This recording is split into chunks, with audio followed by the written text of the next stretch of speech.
कमिला, जल्दी चल, पानी बाढ़ मार रहा है। हमें जल्दी से गांव छोड़कर भागना पड़ेगा। हे भगवान, ये पानी अगर और बढ़ा तो हमारा क्या होगा? लेकिन हम जाएं तो जाएं कहां? दादी, संभल कर चलना।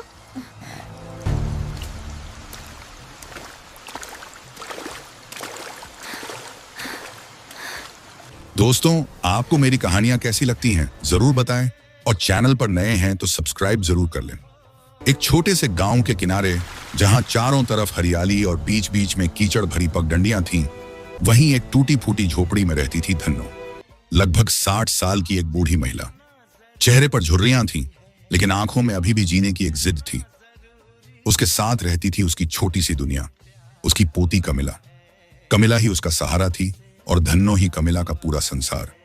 दोनों के पास ज्यादा कुछ नहीं था, बस 4 से 5 बकरियां और पास के तालाब से पकड़ी हुई मछलियां, जिनसे उनका गुजारा चलता था। दिन भर मेहनत और रात को सूखी रोटी, लेकिन दोनों साथ थीं, इसलिए खुश थीं। एक दिन आसमान पर काले बादल छा गए, हवा तेज चलने लगी और देखते ही देखते मूसलाधार बारिश शुरू हो गई। बारिश 1-2 दिन नहीं, लगातार कई दिनों तक होती रही। झोपड़ी की छत टपकने लगी, चारों तरफ पानी ही पानी। पगडंडियां कीचड़ में बदल गईं। धन्नो बकरियों के लिए चारा नहीं ला पा रही थी। तालाब का पानी इतना उफान पर था कि मछली पकड़ना भी नामुमकिन हो गया। धीरे धीरे घर में रखा थोड़ा बहुत अनाज भी खत्म हो गया। कमिला चुपचाप बैठी थी, पेट पर हाथ रखे। उसकी आंखों में भूख साफ दिख रही थी, लेकिन उसने कुछ नहीं कहा। धन्नो ने उसकी तरफ देखा, उसका दिल जैसे टूट गया। धीरे से बोली, बेटी, आज भी कुछ नहीं है, लेकिन कल जरूर कुछ जुगाड़ करूंगी। कमिला मुस्कुरा दी। अगले दिन तेज बारिश के बावजूद धन्नो ने ठान लिया, आज कुछ न कुछ लाना ही होगा। वो लाठी लेकर बाहर निकली, साथ में कमिला भी निकल पड़ी। दोनों के पैर कीचड़ में धंस रहे थे। बारिश धन्नो के कमजोर शरीर को और तोड़ रही थी, लेकिन दिल में सिर्फ एक बात थी, कमिला को भूखा नहीं सुलाना है। वो दोनों जंगल की तरफ बढ़ी और कुछ पत्ते और घास काटा अपनी बकरियों के लिए, और फिर एक तालाब के पास जाकर दोनों मछलियां पकड़ने लगी। थोड़ी देर बाद जाल में कुछ मछलियां मिल गईं। दोनों ने मछलियों को टोकरी में रखकर घर की ओर जाने लगे। रास्ते में देखा हर जगह पानी ही पानी जमा है। लगता है बाढ़ आएगी दादी, कमिला बोली। हाँ बेटी, मुझे भी यही लग रहा है। लौटते वक्त धन्नो बहुत थक चुकी थी। उसके हाथ में कुछ मछलियां थीं और दिल में भारी चिंता। तभी रास्ते में उसे एक आदमी मिला, गांव का ही था। उसने दोनों को देखा और पूछा, अम्मा, इतनी बारिश में कहां से आ रही हो? धन्नो ने धीमी आवाज में सब बताया। अरे बाबू, इस बारिश से तो पूरा परेशान हैं हम। घर में खाने को कुछ नहीं था तो यही तालाब से मछली पकड़ कर ला रहे हैं। वो आदमी कुछ देर चुप रहा और बोला, अच्छा दादी। फिर अपने थैले से थोड़ा सा चावल और आटा निकालकर धन्नो को दे दिया। दादी, मछली के साथ चावल बनाकर खा लेना। धन्नो के हाथ कांपने लगे। धन्यवाद बेटा। आंखों से आंसू बहने लगे। भगवान तुम्हारा भला करे बेटा। फिर आदमी बोला, और हाँ दादी, गांव में पानी बढ़ रहा है, बाढ़ आने की संभावना है। गांव के सारे लोग सुबह गांव छोड़कर चले जाएंगे। आप लोग भी सुबह होते ही चले जाना। ये बात सुनकर धन्नो और कमिला दोनों घबरा गए और जल्दी जल्दी घर की ओर भागने लगे। कमिला, जल्दी चल, पानी बाढ़ मार रहा है। हमें जल्दी से गांव छोड़कर भागना पड़ेगा। घर जाकर जल्दी से दोनों ने मछली साफ की और फिर चूल्हा जलाकर मछली चावल बनाए। आज कई दिनों बाद उनके घर में चूल्हा जला, लेकिन उस दिन वो किसी दावत से कम नहीं थी। दोनों साथ बैठकर खा रही थी। हर कौर में खुशी थी, हर आंसू में राहत। उस रात जब बारिश थोड़ी धीमी हुई, धन्नो ने कमिला को अपने पास सुलाते हुए कहा, बेटी, हमारे पास धन नहीं है, हम गरीब हैं, लेकिन हम एक दूसरे के साथ हैं। यही मेरी सबसे बड़ी दौलत है, और धन के नाम पर हमारा यही छोटा सा घर है, लेकिन सुबह होते ही ये हमारा घर छोड़कर जाना होगा। कमिला ने दादी को कसकर पकड़ लिया। बाहर बारिश अब भी हो रही थी। बरसात अब रुकने का नाम ही नहीं ले रही थी। लगातार पानी बरस रहा था। धन्नो की छोटी सी झोपड़ी के चारों तरफ पानी भरने लगा था। पहले जो कीचड़ था, अब वो धीरे धीरे छोटा सा तालाब बनता जा रहा था। धन्नो दरवाजे पर खड़ी होकर बाहर देख रही थी। उसकी आंखों में डर साफ दिख रहा था। हे भगवान, ये पानी अगर और बढ़ा तो हमारा क्या होगा? झोपड़ी के कोने में बंधी उनकी बकरियां भी बेचैन थीं। कई दिनों से उन्हें सही से चारा नहीं मिला था। एक छोटी बकरी बार बार कराह रही थी। कमिला उसके पास गई, उसके सिर पर हाथ फेरा। डर मत, सब ठीक हो जाएगा। और फिर जंगल से लाई हुई पत्ते और घास उन्हें खाने को दिया। लेकिन सच तो यह था कि वो खुद भी डरी हुई थी। धन्नो ने भारी मन से कहा, अगर ऐसे ही रहा तो हम इन्हें भी नहीं बचा पाएंगे। यह सुनकर कमिला की आंखें भर आईं, क्योंकि ये बकरियां ही तो उनकी आखिरी उम्मीद थीं। अगली सुबह बारिश थोड़ी कम हुई। कमिला ने चुपचाप एक टोकरी उठाई और बाहर निकलने लगी। धन्नो ने देखा और चौंक गई। अरे, कहां जा रही है तू? कमिला बोली। दादी, मैं थोड़ी लकड़ी और कुछ खाने का इंतजाम करके आती हूं, आप चिंता मत करो। धन्नो ने उसे रोकने की कोशिश की। नहीं बेटी, बाहर बहुत खतरा है। लेकिन कमिला नहीं मानी। धन्नो भी कमिला को रोकते हुए बाहर निकल आई। तभी दोनों ने बाहर का नजारा देखा। बाहर का नजारा डरावना था। गांव के लोग अपने घर छोड़कर ऊंची जगह की ओर जा रहे थे। कोई अपने बच्चों को गोद में लिए भाग रहा था, कोई सामान सिर पर रखे। एक आदमी धन्नो के पास आया और बोला, अम्मा, जल्दी यहाँ से निकलो, पानी और बढ़ रहा बढ़ेगा। है। ये जगह सुरक्षित नहीं है। धन्नो ने कमिला की तरफ देखा। उसका दिल घबरा उठा। लेकिन हम जाएं तो जाएं कहां? रात जैसे जैसे गहराती गई, पानी भी वैसे वैसे बढ़ता गया। झोपड़ी के अंदर तक पानी घुसने लगा था। बकरियां घबराकर इधर उधर हिलने लगी। कमिला दादी का हाथ कसकर पकड़े बैठी थी। धन्नो ने कांपती आवाज में कहा, बेटी, हमें अब यहाँ रुकना ठीक नहीं है। हमें भी सुबह होते ही दोनों निकलना की आंखों पड़ेगा। में नींद नहीं, सिर्फ डर और अनजान सफर की चिंता थी। सुबह होते होते बारिश थोड़ी हल्की हुई, लेकिन पानी अब भी चारों तरफ फैला हुआ था। गांव के लोग अपने अपने घर छोड़कर ऊंची जगह की ओर निकलने लगे। हर किसी के चेहरे पर घबराहट थी। कोई अपने छोटे बच्चों को उठाए था तो कोई जरूरी सामान। धन्नो ने भी जल्दी जल्दी कुछ सामान एक पुराने कपड़े में बांधा। थोड़ा आटा, एक बर्तन और कुछ लकड़ियां।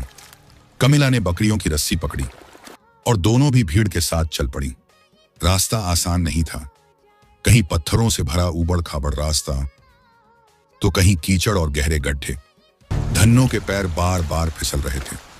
उसकी सांसें तेज हो गई थीं। धीरे चल बेटी, मैं पीछे रह जा रही हूं। कमिला तुरंत रुक जाती। दादी का हाथ पकड़कर उन्हें संभालती। दादी, अब चिंता मत करो, हम साथ हैं ना। बकरियां भी थकने लगी थीं। दोपहर होते होते सब बहुत थक चुके थे। एक पेड़ के नीचे कुछ देर के लिए सब रुक गए। चारों तरफ भीगी हुई जमीन, लेकिन यही उनका थोड़ा सा आराम था। धन्नो ने अपने पोटली से थोड़ा आटा निकाला। कमिला ने पास की सूखी लकड़ियों से छोटी सी आग जलाई। किसी तरह उन्होंने सूखी रोटी बनाई और थोड़ा थोड़ा बांटकर खाया। पास बैठे एक और परिवार ने भी अपना थोड़ा खाना उनसे साझा किया। किसी ने पानी दिया।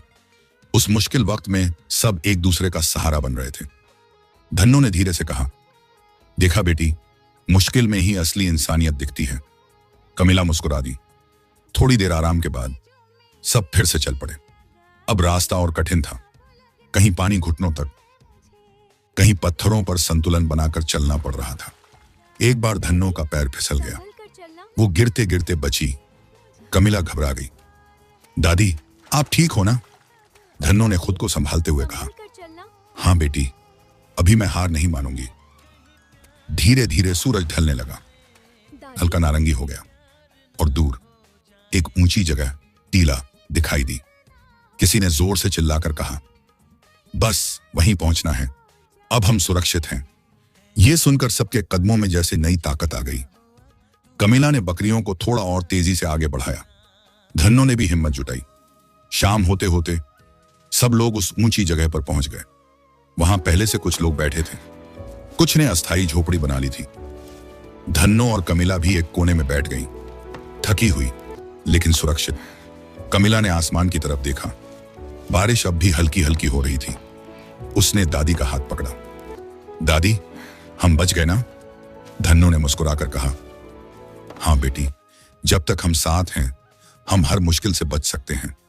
उस रात ना बिस्तर था, ना सही खाना, फिर भी उनके दिल में एक सुकून था। आज वो जिंदा थीं और साथ थीं। ऊंची जगह पर पहुंचकर पहली रात तो किसी तरह कट गई, लेकिन अगली सुबह एक नई चिंता सामने खड़ी थी। अब रहेंगे कहां? चारों तरफ लोग अपने अपने लिए जगह ढूंढ रहे थे। कोई तिरपाल लगा रहा था, कोई लकड़ी जमा कर रहा था। हर कोई अपनी नई जिंदगी की शुरुआत में लगा था। धन्नो ने धीरे से कहा, बेटी, हमें भी अब अपना ठिकाना बनाना होगा। कमिला ने बिना कुछ कहे सिर हिलाया। उसकी आंखों में थकान थी, लेकिन हिम्मत भी। दोनों पास की झाड़ियों की तरफ बढ़ी। कमिला झाड़ियों को पकड़ती और धन्नो धीरे धीरे उन्हें काटती। धीरे धीरे उन्होंने काफी सारी टहनियां और लकड़ियां जमा कर ली। धूप हल्की निकल आई थी, लेकिन जमीन अब भी गीली थी। कमिला लकड़ियां उठाकर लाती। धन्नो उन्हें जोड़कर खड़ा करने की कोशिश करती। कभी लकड़ी गिर जाती, कभी ढांचा टेढ़ा हो जाता। कुछ देर बाद दोनों ने आसपास से सूखी घास और पत्ते भी जमा किए। कमिला उन्हें छत पर फैलाती ताकि पानी अंदर ना आए। धन्नो नीचे लकड़ियों को बांध रही थी। पुराने कपड़ों की पट्टियों से धीरे धीरे एक छोटा सा झोपड़ी जैसा घर बनकर तैयार होने लगा। कमिला बोली, दादी, बकरियों के लिए भी जगह बनानी होगी। धन्नो मुस्कुराई, हाँ बेटी, ये भी तो हमारे परिवार का हिस्सा है। दोनों ने थोड़ी दूरी पर एक छोटा सा घेरा बनाया, तभी बकरियां सुरक्षित रह सकें। पूरा दिन मेहनत करते करते शाम हो गई। दोनों का शरीर दर्द से टूट रहा था। हाथों में छाले पड़ गए थे, लेकिन जब उन्होंने अपने बनाए उस छोटे से घर को देखा तो चेहरे पर एक अलग ही सुकून था। कमिला ने खुशी से कहा, दादी, देखो हमारा नया घर। धन्नो की आंखें भर आईं। हाँ बेटी, छोटा है लेकिन हमारा है। कमिला ने थोड़ी लकड़ी से आग जलाई, कुछ बचा हुआ खाना गर्म किया। दोनों झोपड़ी के अंदर बैठी।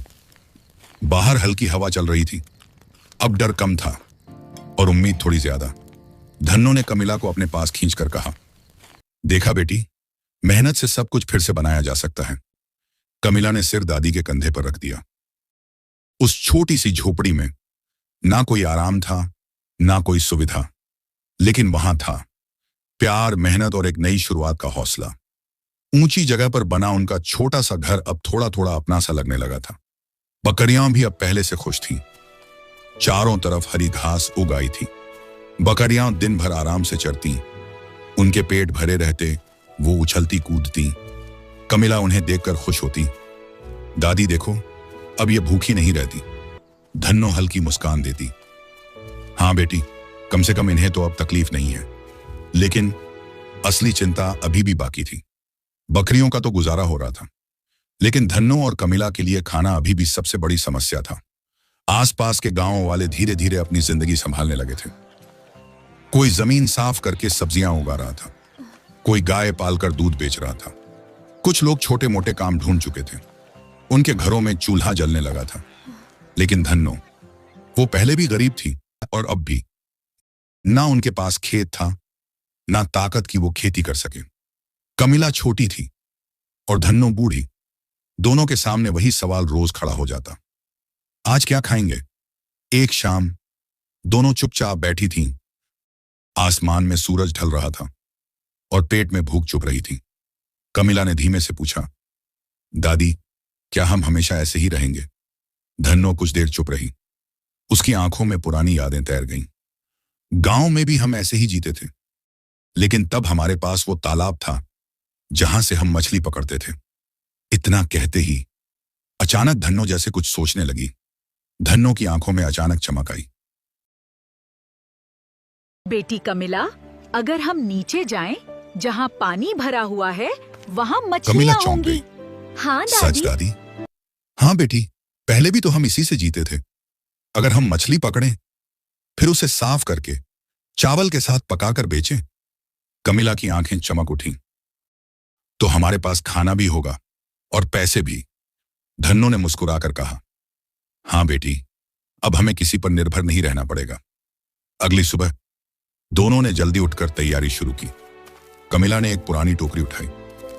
धन्नो ने जाल जैसा पुराना कपड़ा लिया। दोनों धीरे धीरे ढलान नीचे की तरफ उतरने लगी। रास्ता आसान नहीं था, कहीं फिसलन, कहीं ढीले पत्थर। नीचे पहुंचते ही चारों तरफ फैला पानी दिखा। धन्नो और कमिला धीरे धीरे पानी के किनारे पहुंची।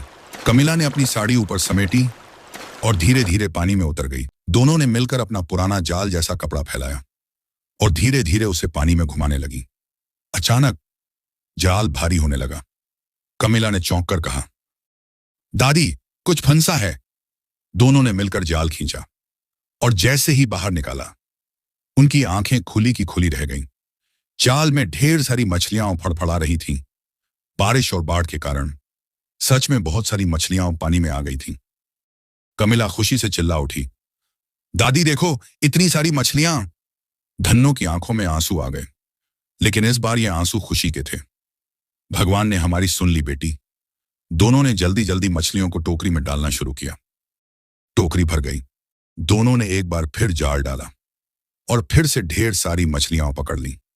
अब उनकी टोकरी पूरी भर चुकी थी। दोनों टोकरी उठाकर वापस ऊपर की तरफ चल पड़ी।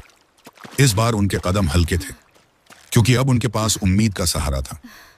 टोकरी भर मछलियां लेकर जब धन्नो और कमिला अपने छोटे से घर पहुंची, तो दोनों के चेहरे पर थकान थी, लेकिन दिल में एक नई उम्मीद। धन्नो बोली, बेटी इतनी सारी मछलियां हैं, थोड़ा अपने लिए रख लेते हैं, बाकी गांव में बेच देते हैं। कमिला ने तुरंत हामी भर दी। दोनों कुछ मछलियां लेकर गांव की ओर निकल पड़ी। लोगों ने जब ताजी मछलियां देखी तो धीरे धीरे खरीदने लगे। थोड़ी ही देर में उनकी आधी मछलियां बिक गईं और उनके हाथ में पहली बार कुछ पैसे आए। उन्हीं पैसों से उन्होंने थोड़ा चावल खरीदा, कुछ मसाले भी ले आईं। घर लौटकर दोनों ने मिलकर चूल्हा जलाया। कमिला लकड़ियां लगा रही थी, धन्नो मछली साफ कर रही थी। धीरे धीरे मछली की खुशबू पूरे आसपास फैलने लगी। कमिला मुस्कुराई, दादी कितनी अच्छी खुशबू आ रही है। धन्नो ने प्यार से कहा, आज हमारा घर सच में घर जैसा लग रहा है। अगले दिन दोनों ने मिलकर सोचा, क्यों ना हम मछली और चावल बनाकर बेचें। बस फिर क्या था, एक छोटा सा ठेला स्टॉल लगाया गया। धन्नो खाना बनाती, कमिला लोगों को परोसती। जैसे ही मछली करी की खुशबू फैली, लोग खुद ही खींचे चले आए। अरे ये तो बहुत स्वादिष्ट है, थोड़ा और देना। धीरे धीरे उनका ठेला गांव में मशहूर होने लगा। अब ये उनका रोज का काम बन गया। सुबह जल्दी उठना, नीचे जाकर मछलियां पकड़ना, फिर घर आकर खाना बनाना और ठेले पर बेच देना। हर दिन मेहनत होती, कभी थकान भी होती, लेकिन अब एक फर्क था। अब उनका चूल्हा कभी खाली नहीं रहता था। धीरे धीरे उनकी हालत सुधरने लगी। अब उनके चेहरे पर डर नहीं, सुकून था। सीख, गरीबी हो या मुश्किल, अगर हिम्मत और मेहनत साथ हो तो जिंदगी फिर से बनाई जा सकती है।